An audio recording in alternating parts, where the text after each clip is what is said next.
All right, this is Ricky, And this is Brendan. and you're listening to A Gentleman's Disagreement.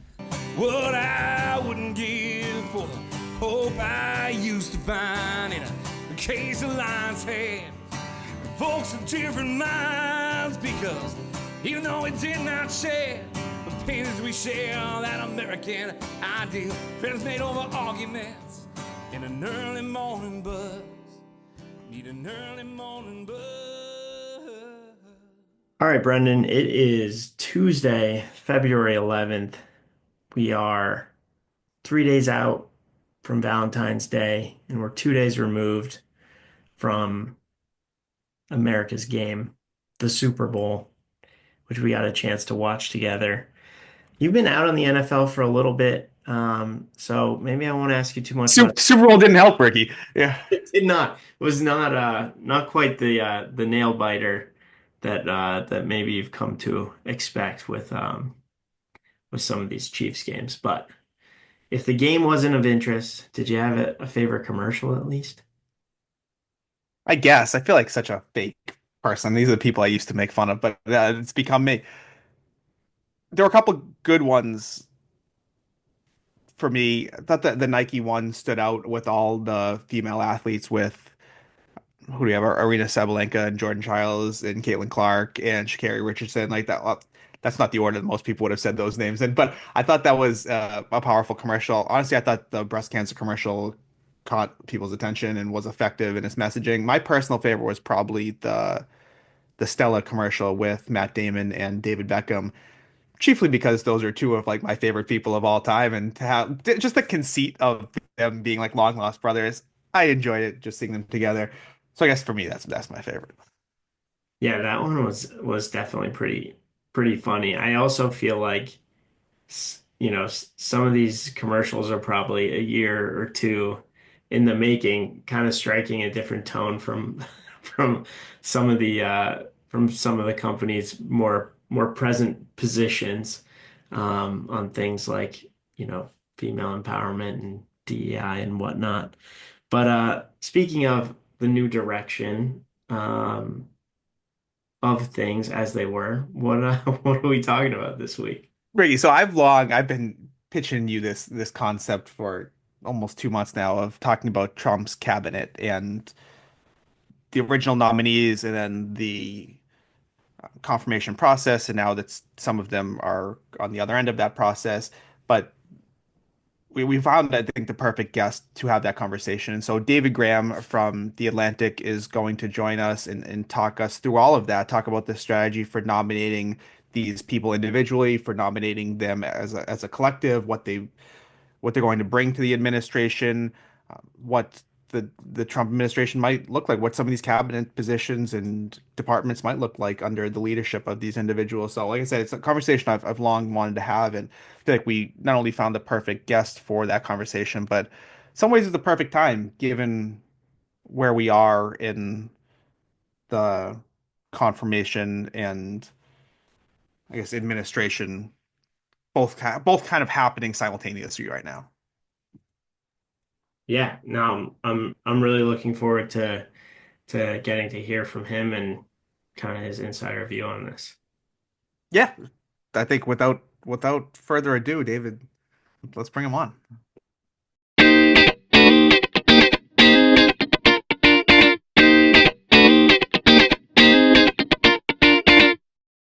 All right. We are now really excited to welcome David A. Graham to the program. David is a staff writer for The Atlantic and an author of the Atlantic Daily Newsletter. He won the Toner Prize for Excellence in National Political Reporting in 2021 for his coverage of the 2020 presidential election. Before joining The Atlantic back in 2011, he reported for Newsweek, The Daily Beast, The Wall Street Journal, and The National. At The Atlantic, he covers politics and national affairs, and he previously edited the politics section. From following David's work, I know that he is incredibly busy and productive, especially at this time and given everything that's happening in the world and with this administration. So we're thrilled that he's made some time for us. David, thank you so much for joining us tonight. Yeah, my pleasure. All right, so we wanted to talk about Trump's cabinet picks in general. And when Trump first gave his like blitz of cabinet nominations shortly after his election, one of the articles that you wrote talked about his employment of the Steve Bannon strategy of like the flood the zone of like let's just make so many picks, any of whom by themselves might have been objectionable in days gone by, but when there are so many out there, it's hard for the media in the Senate, let alone like regular people, to follow all of these nominees. I kind of want to take that concept and broaden it now because when these nominees first were coming out in November and the beginning of December, they did attract a fair amount of attention. But now that the Trump administration is, going full bore and we have so many other things to take our attention, we're talking about, federal aid and like domestic spending and Doge and plans for Gaza and Panama and all sorts of other things. It feels like the nominees have almost fallen to the wayside. So, how much should people be paying attention to these nominees in the nomination process? I think that's a really good point. And it's, as we're talking about those things, it seems like Tulsi Gabbard is going to be not, confirmed. It seems like Robert F. Kennedy is going to be confirmed. Um, all of these controversial picks seem to be going right through, and I think that is partly because attention has moved on, and so it's like he got these people out of the way really quickly, and he got all the controversy happened, and people moved on. And I mean, how much should people be paying attention is such a tough question, I think, because, and this is the genius of the strategy. People have finite attention. And I don't know, I don't want to say like tariffs aren't important or USAID isn't important. You should be focusing on HHS because like HHS is important. But I don't know, like people have finite time and attention. I don't know what to do with that. And I think um, something he's done for a long time and that works really well for him is he gets people to focus on the immediate, and then the long-term things happen sort of quietly. And I think that's true of a lot of these cabinet appointments where we're not going to immediately feel the impact. But over time, it's going to be really important to have those people in. I mean, I think another example for me is I am like everybody else watching Doge and watching Elon Musk. But I think it's possible that Russ Vought, the head of the Office of Management and Budget, is going to be, more influential in the long term. But that hasn't got as much attention because Elon is running around saying all kinds of outlandish things. And so, like, of course, we're going to focus on that.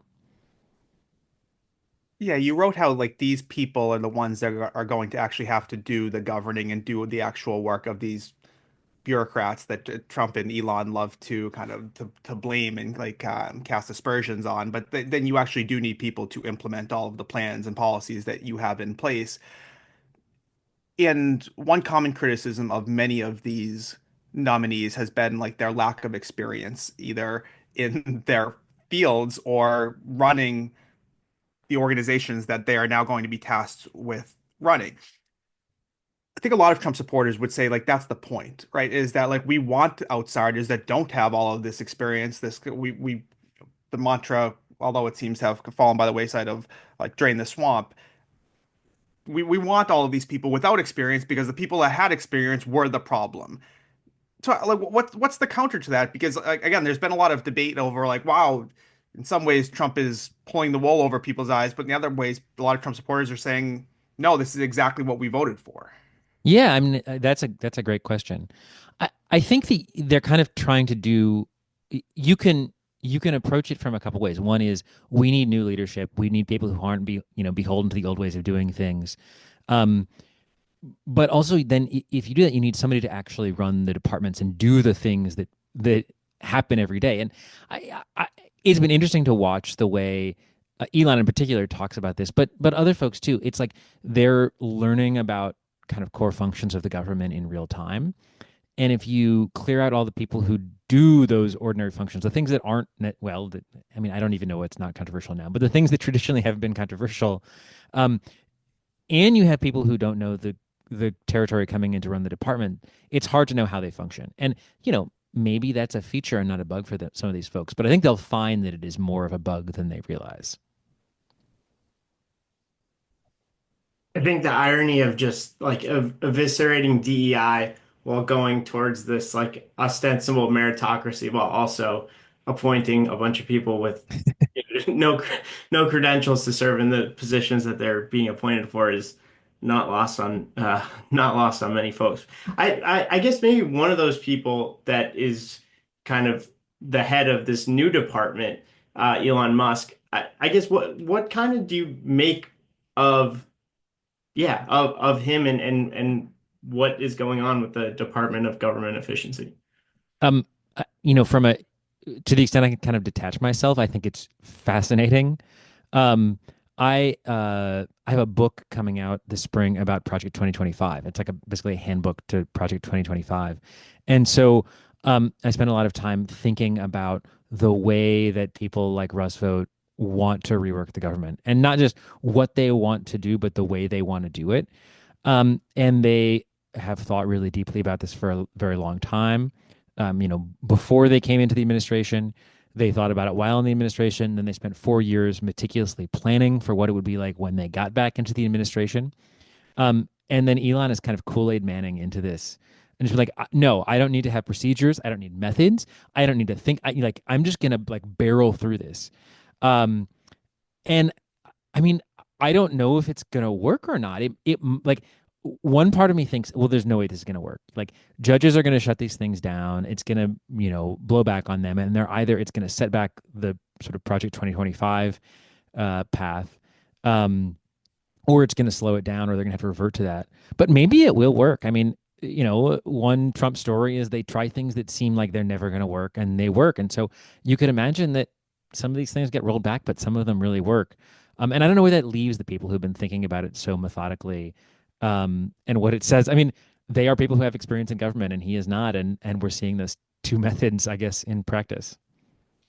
Well, it seems very much in the Silicon Valley in general, and Mark Zuckerberg in particular, like ethos of move fast and break things. And that's what Elon's come in, and we're just shutting down entire departments of the government, and kind of we'll see where the chips fall.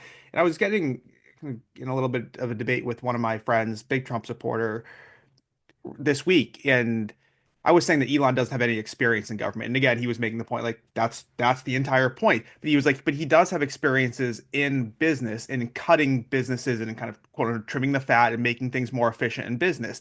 And he was like, that's exactly what I'm looking for him to do in the government. And what I was saying is that, well, the government isn't a business. And he was kind of putting like it is, right? We require everyone else to balance the budget, and we have this kind of massive overhead. And if we hold businesses to these standards, if say that we do, then we should hold the government to the same type of standard. I was like, that is a fair point. It's just an interesting perspective, I think, to consider the government just as a business, and that in many ways seems to be what Trump and Elon are doing here.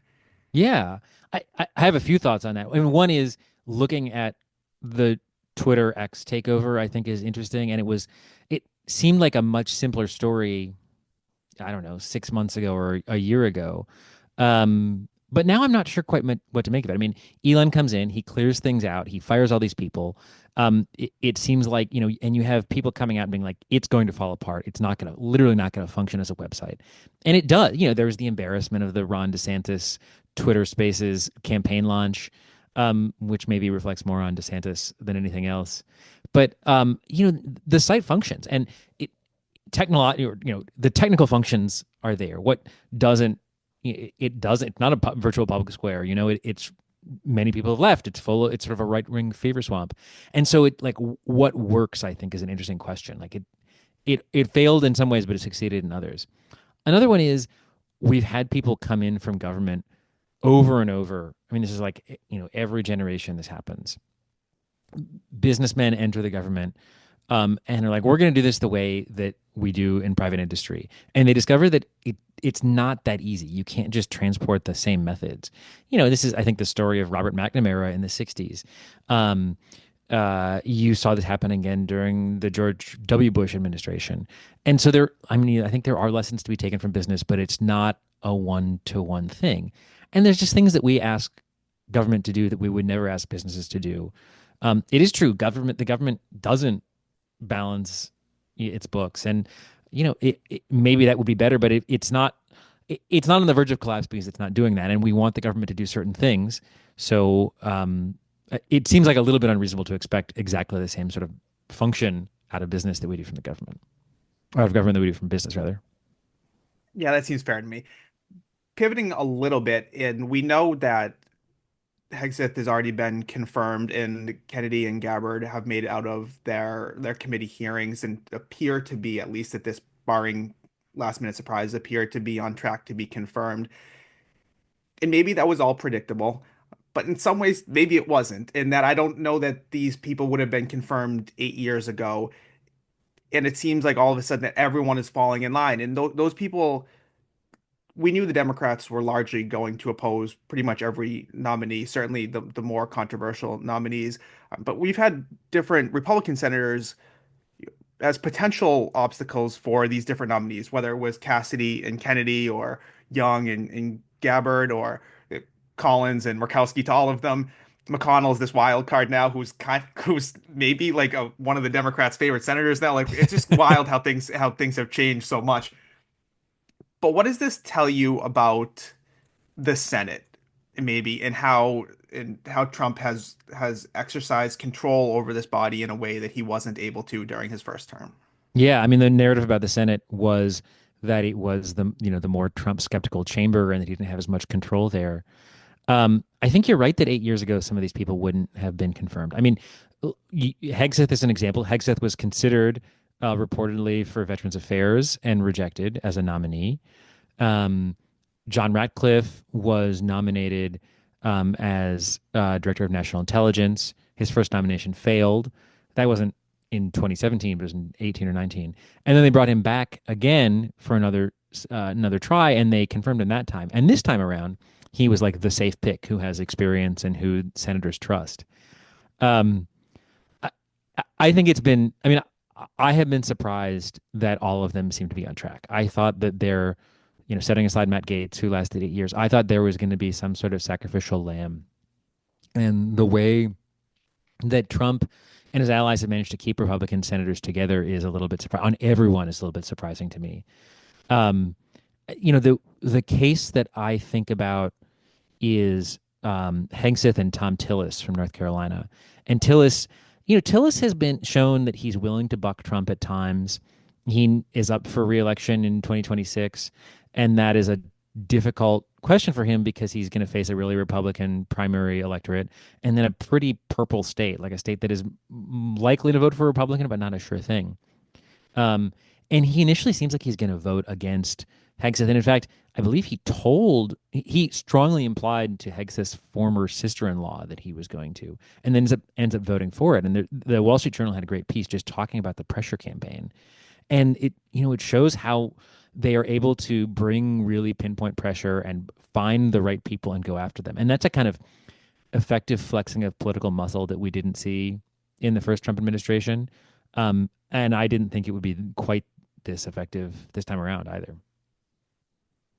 Do you see the possibility of there being like a Joe Manchin type character down the road? Maybe not in this confirmation process, but over, let's say, the first 2 years of his presidency, it feels like just the threat of the primary challenge is enough to kind of quell anything that's like meaningful, anything that's like behind closed doors that, hey, I'd rather not vote for him, but in the public square, I'll sort of fall in line. I mean, Collins is, I guess, the most obvious candidate for that as somebody who is in a bluish state.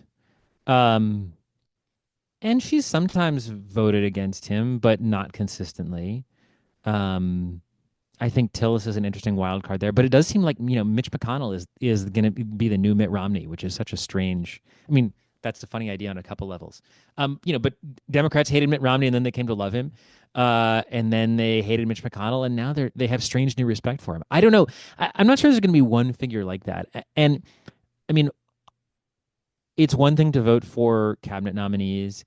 Um, I think you can make, the high-minded argument is like, well, the president deserves the advisors he wants, blah, blah, blah. I want to know how that will hold up when they get to things like, major spending packages or trade or a tax bill, where there are more obvious competing concrete commitments. But even then, like, I feel like what we might see is different Republicans splitting off on different things rather than one person serving that role the way Manchin did. That makes sense. and I don't know how that point really relates to what this question is going to be, but aside from the threats to the primary challengers, which are broadcast loudly by all sorts of different folks who have the muscle and the financial might to do those if they wanted to. They don't seem like idle threats necessarily. But there was also Trump floating right after he was elected this idea of like recess appointments for these nominees. And it turns out he's actually not going to need them. But I do wonder the connection between that, where he floats this idea, which is kind of like borderline constitutional. And certainly many people would say that it's unconstitutional. Perhaps debatable. But it's certainly an end run around the Senate. So what the Senate can do is say like, all right, we'll maybe feign some objections to some of these people, but ultimately we'll go through the process and make it almost retains their own power, the fact that they can say, well, we in the end we did kind of advise and consent. And it reminds me sometimes what Ricky and I talk about with the Supreme Court, where the Supreme Court, the only power they have is if people follow their rulings, their directives. So you need to, in some cases, moderate your directives in order to get people to follow them, in order to retain your own power. Do you feel like that played a role at all in this confirmation process? And then I guess to follow up in your last point, do those threats carry any weight moving forward? Yeah, I think it probably did. And you saw, I mean, immediately it was like Republicans wanted to, um, they wanted to push back on that, but they wanted to push back on it in a sort of gentle way. And they also didn't want to leave it, they felt like they had to respond to it and say something about it right off the bat and make sure that make the White House aware, make the Trump transition aware that they were paying attention to it. I do think there's an important part of sort of maintaining their prerogatives, and they've moved slower than I expected. Um, Trump named a lot of these nominees pretty early on, and it's taken a while to get them through. I think Rubio was the only one confirmed on inauguration day. Um, so in that way, maybe they're flexing a little bit of muscle just by making it a slow process. And that may annoy him, but I'm not sure what the long-term effect is really.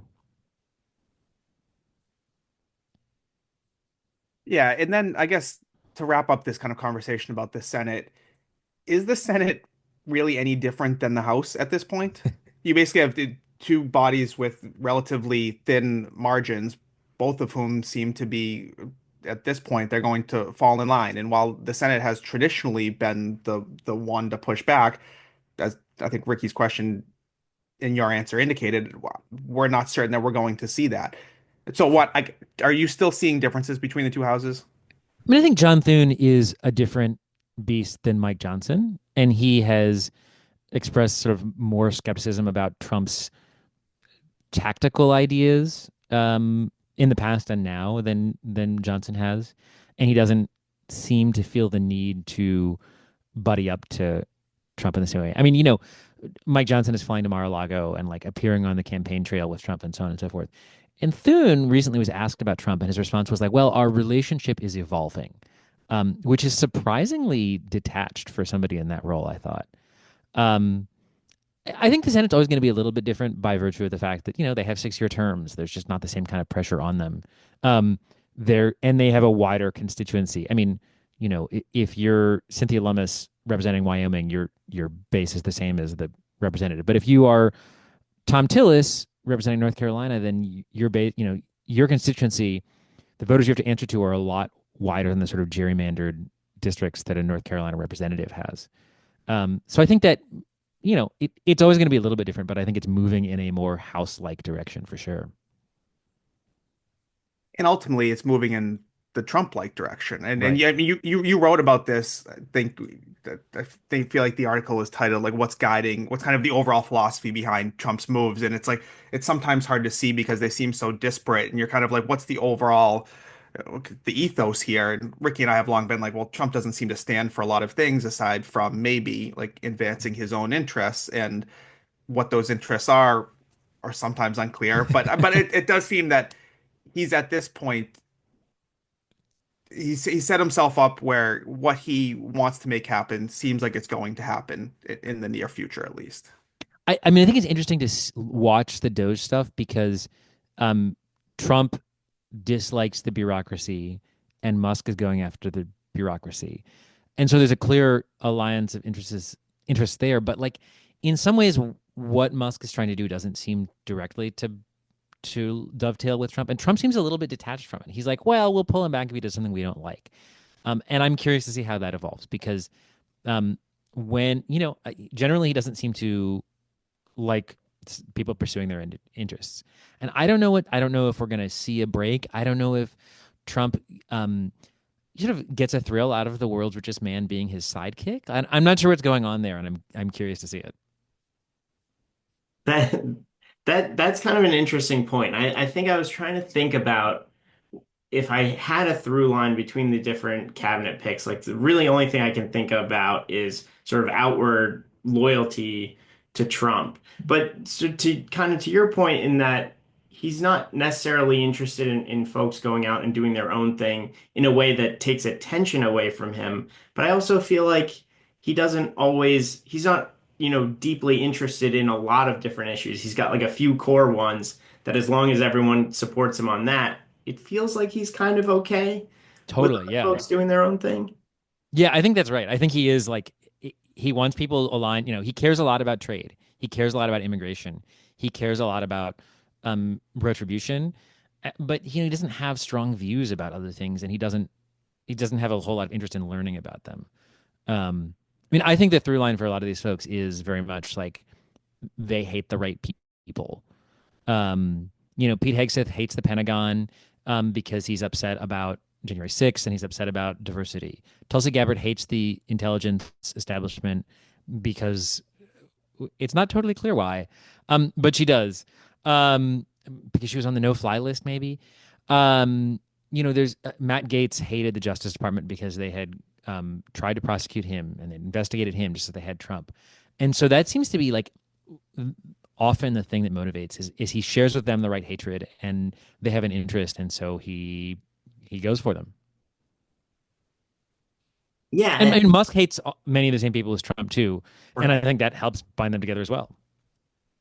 Yeah, I think that's also really interesting that like every single cabinet person selected for their cabinet is highly, to put it mildly, like suspect of the agency that they're going to be the head of.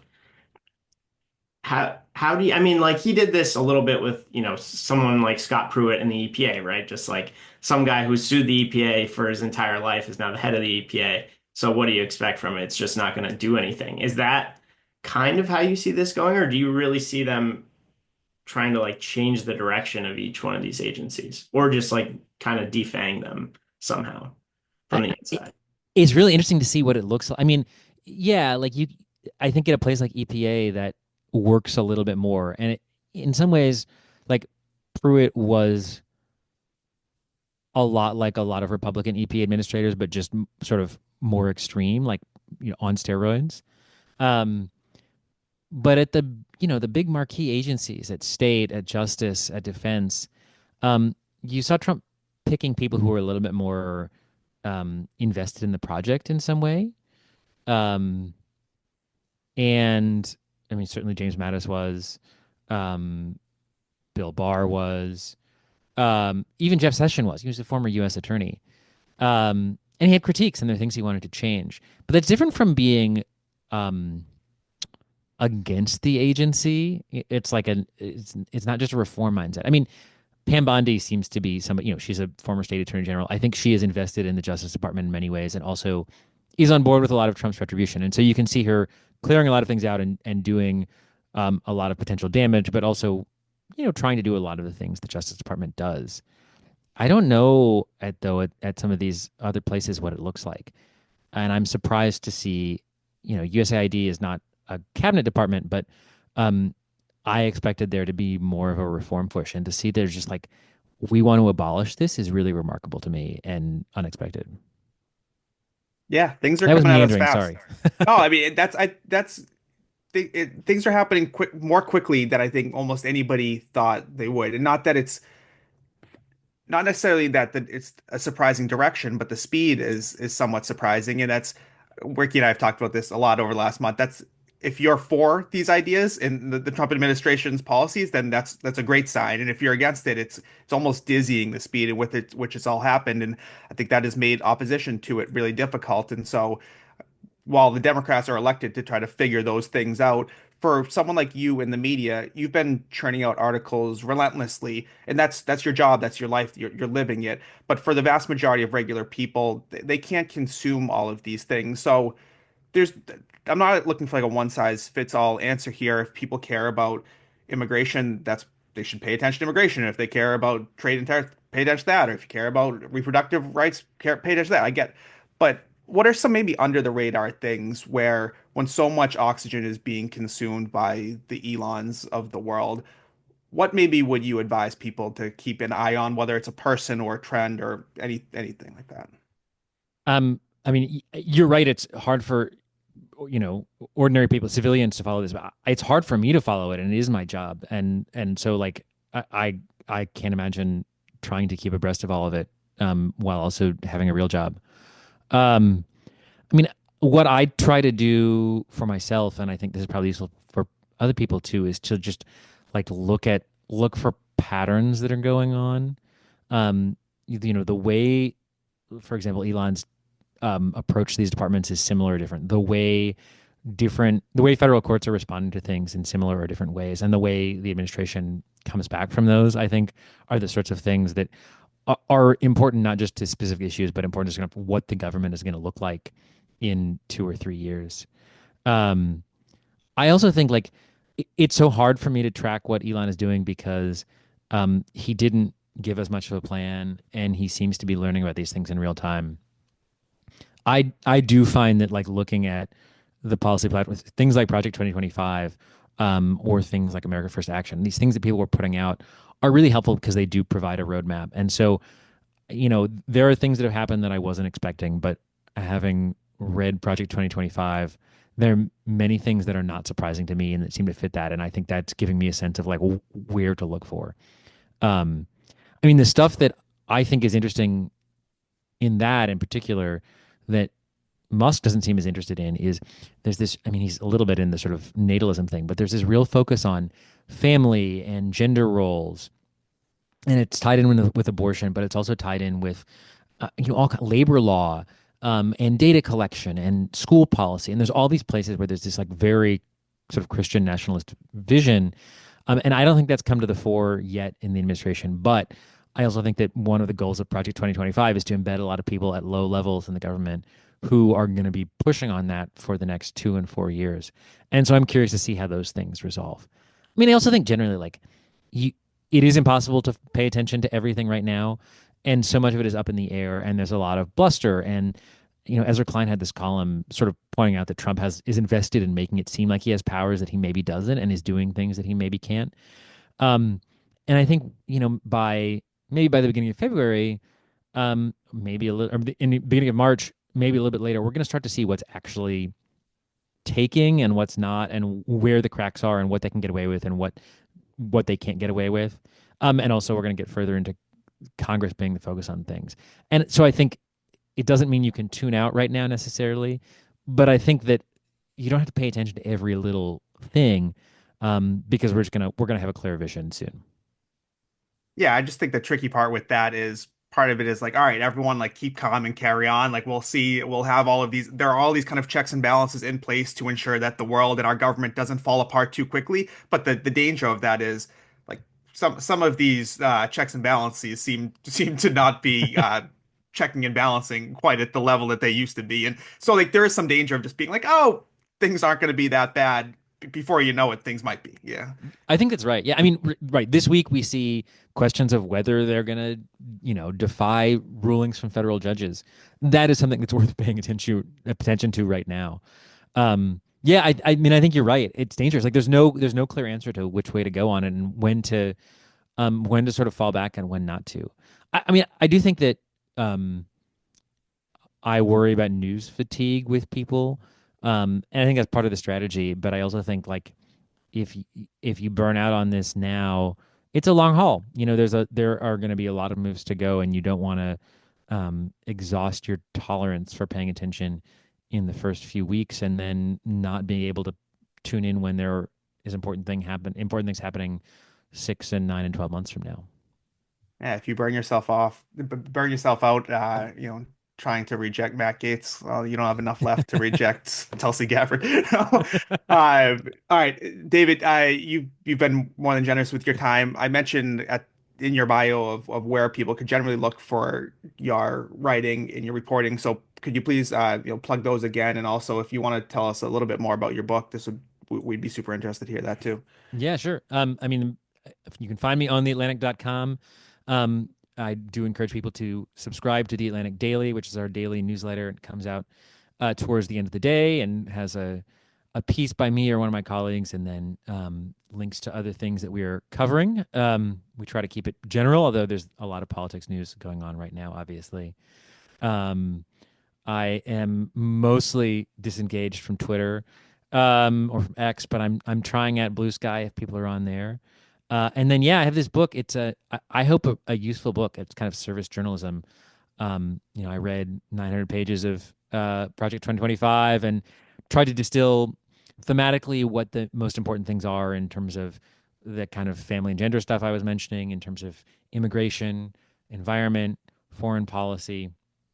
And then I sort of walk through the methods by which they're going to do this, and the kind of philosophy behind it. And it should be a pretty quick. It's 150 pages, little small paperback that I hope will help people grasp what's going on. And that's out April 22nd from Random House.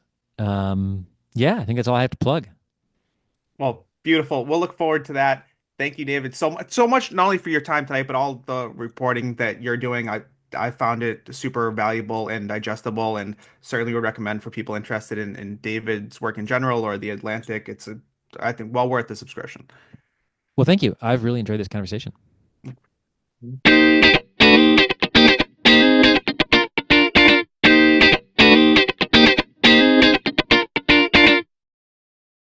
Yeah, once again, huge thanks to David for his time. I can't emphasize enough how prolific he's been since, and maybe pre-election too, but I've really been tuning into his stuff since the election. He's out with an article or every day or two, in addition to contributing to the Atlantic's nightly newsletter, which all of which I would recommend. Not only is he prolific, but super insightful. The articles are usually like 5-minute reads, but well researched and reported.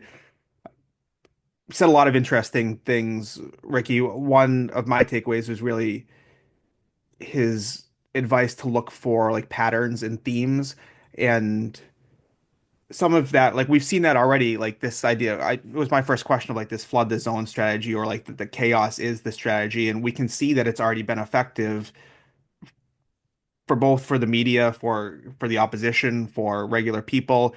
One other thing that stood out to me, and this is where I've seen some people kind of be like, well, the courts will step in and stop all of these things, and I get these headlines multiple times a day, it seems like now, where federal judge in Boston halts this policy and federal judge in Seattle halts this policy. And I think for a lot of people that's comforting in some ways.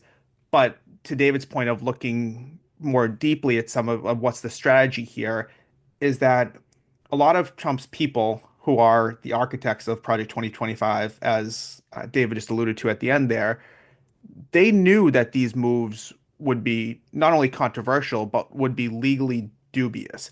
They want them to get to the courts. And that's why they release these executive orders so quickly, because they want to get the ball moving. They know that the legal system often takes a long time to work, but they have appellate judges and especially Supreme Court justices that they think are friendly to them. They're trying to get these issues in front of those judges as soon as possible. So these like U.S. District Court judges that are temporarily halting these measures, this is not, it's not only not an obstacle for the overall plan, it's part of the overall plan. And I think when David was talking about really trying to find the ties that bind between all of these moves that seem so scattershot, I think in some ways they're doing a better job than even we're giving them credit for. Yeah, yeah. The I think David said it really nicely.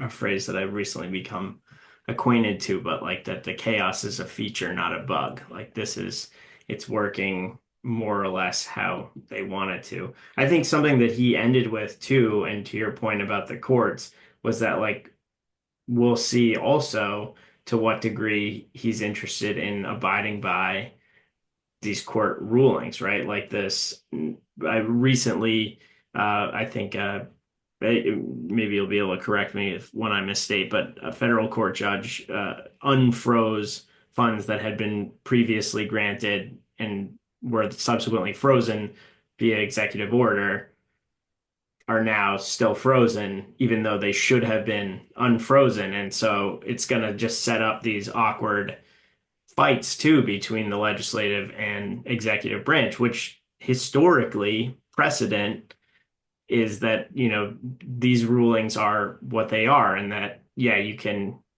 continue to raise the issue up, but when they're released, you have to follow them.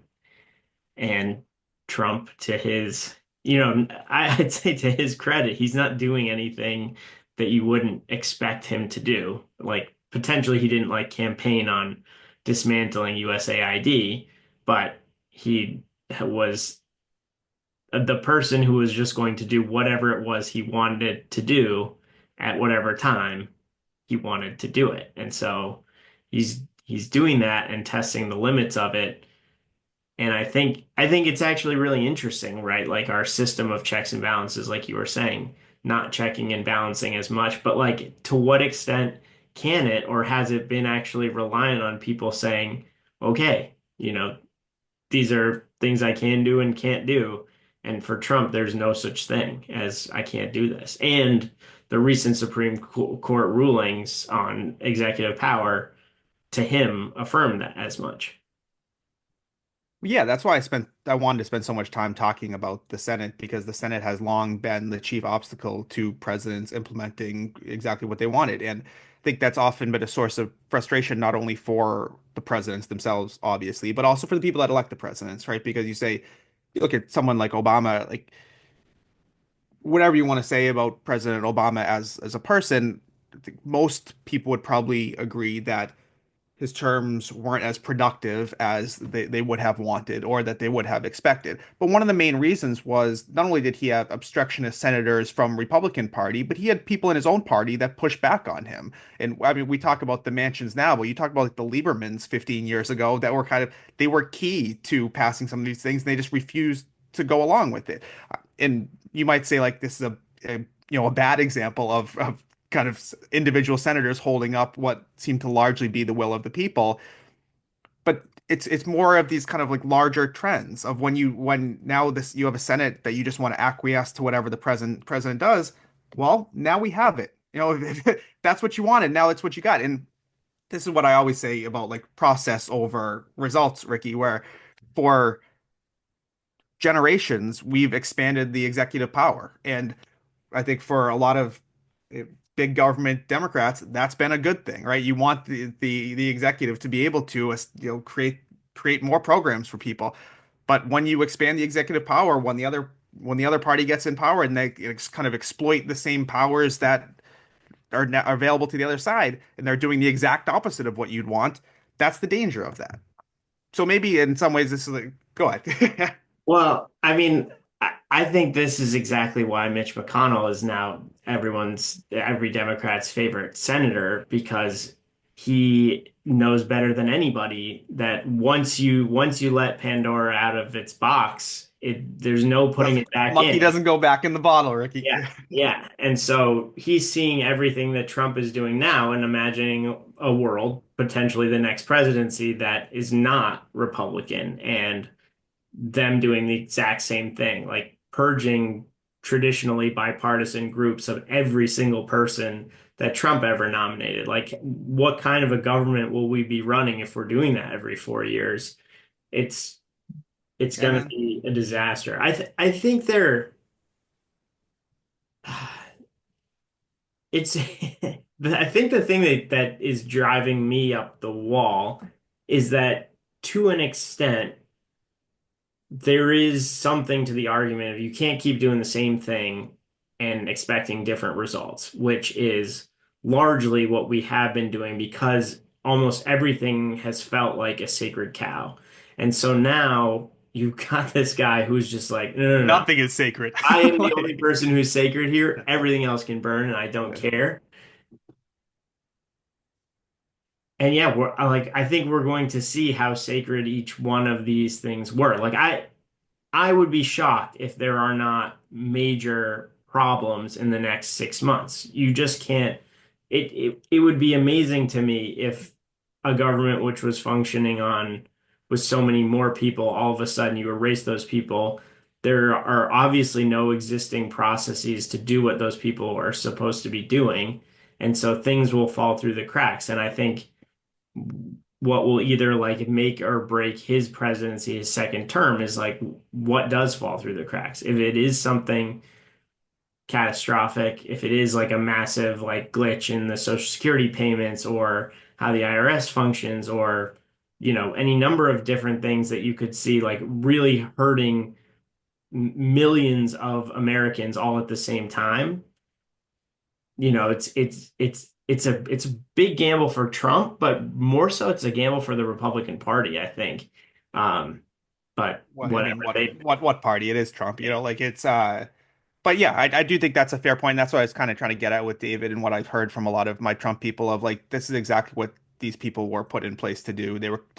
Their job was to come over and they've used, the Trump team has used this term disruptor over and over again. Their job is to come in and flip over the tables and let things fall where they may. And that's exactly what they're doing.